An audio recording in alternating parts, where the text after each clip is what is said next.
Assalamualaikum warahmatullahi wabarakatuh. Alhamdulillahirrabbilalamin.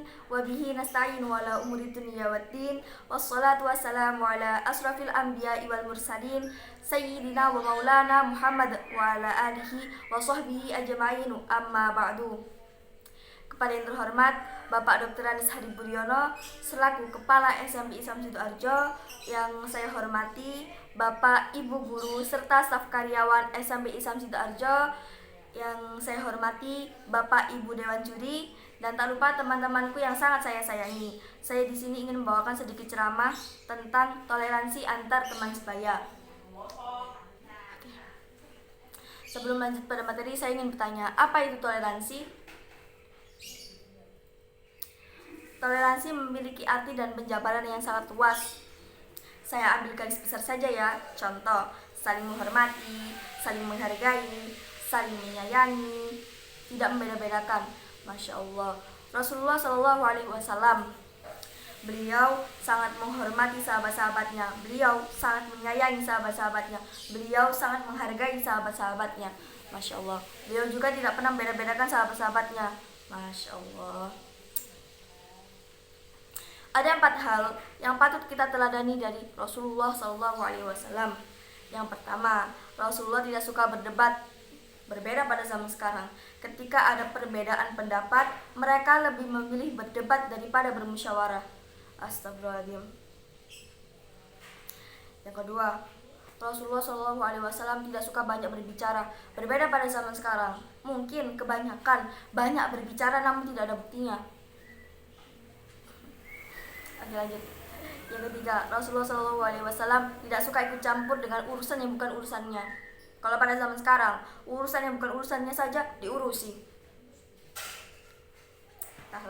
Yang keempat, Rasulullah SAW tidak suka mencela orang lain. Berbeda pada zaman sekarang, ketika mendengar atau melihat sesuatu yang salah, maka pada hari itu orang itu akan dihujat, dihina. Entahlah, kenapa tidak dinasehati saja? Kenapa harus diomongi yang jelek-jelek lah, dihina ya. 5 ciri-ciri teman yang baik menurut agama Islam. Yang pertama, dapat menjaga rahasia. Masya Allah, yang mempunyai teman yang dapat menjaga rahasia tentu selalu dipertahankan, selalu diperjuangkan, jangan pernah tinggal.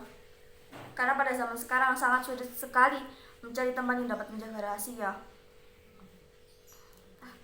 Yang kedua, teman yang selalu berbaik sangka atau husnuzon. Yang punya teman seperti ini terus diperjuangkan, terus dipertahankan, terus dirangkul, terus jadikan teman. Kenapa? Karena pada zaman sekarang sangat sulit mencari teman yang selalu berbaik sangka atau husnuzon. Kenapa? Karena pada zaman sekarang rata-rata setiap orang tuh selalu suuzon, selalu berburuk sangka kepada seseorang. Dan tidak dapat dipungkiri ketika dalam perkumpulan, pertemuan, pasti ada yang namanya ghibah. Dan di dalam ghibah tersebut pasti terdapat kejelekan seseorang. Astagfirullahaladzim. Baik. Yang ketiga, teman yang selalu mengajak dalam kebaikan. Masya Allah. Saya dulu punya teman di TBK. Dia tuh sangat rajin sholat, sangat rajin mengaji.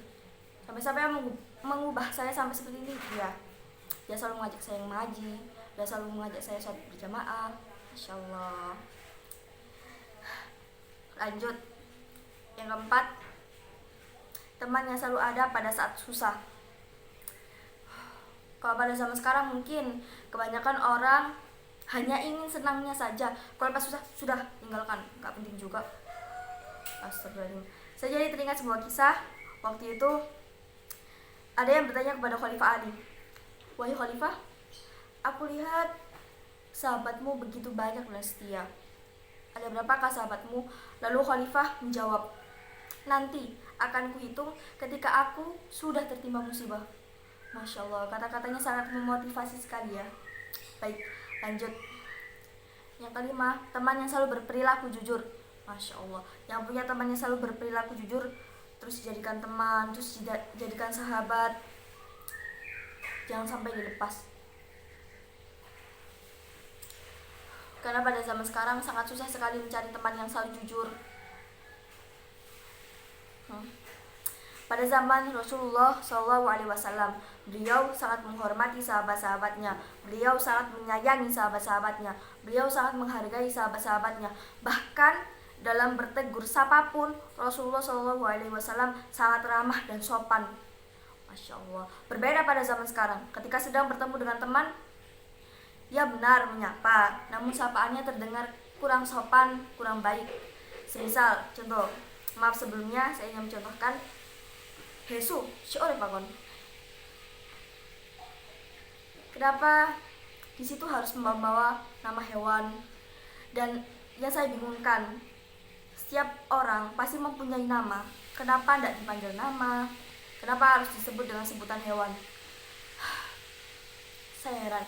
Padahal dalam sebuah hadis dijelaskan dari Sa'id bin Al-Musyab rahimahullah mengatakan, dan janganlah kamu berkata kepada temanmu, wahai keledai, wahai anjing, atau wahai babi, karena kelak pada hari kiamat engkau akan ditanya, apakah engkau melihatku diciptakan sebagai anjing, keledai, atau babi? Insyaallah kata-katanya dalam hadis tersebut. Ayolah teman-teman, kita berubah, kita sapa dengan sapaan yang lebih baik, kita mengucap dengan ucapan yang lebih baik. Dan jangan sangat pautkan hewan, kan di situ hewan juga tidak salah apa-apa, kenapa harus disangkut pautkan? Saya kira cukup sekian yang dapat saya sampaikan. Apabila ada kata-kata yang kurang berkenan, saya mohon maaf. Wallahul muwaffiq ila aqwamit thariq. Wassalamualaikum warahmatullahi wabarakatuh.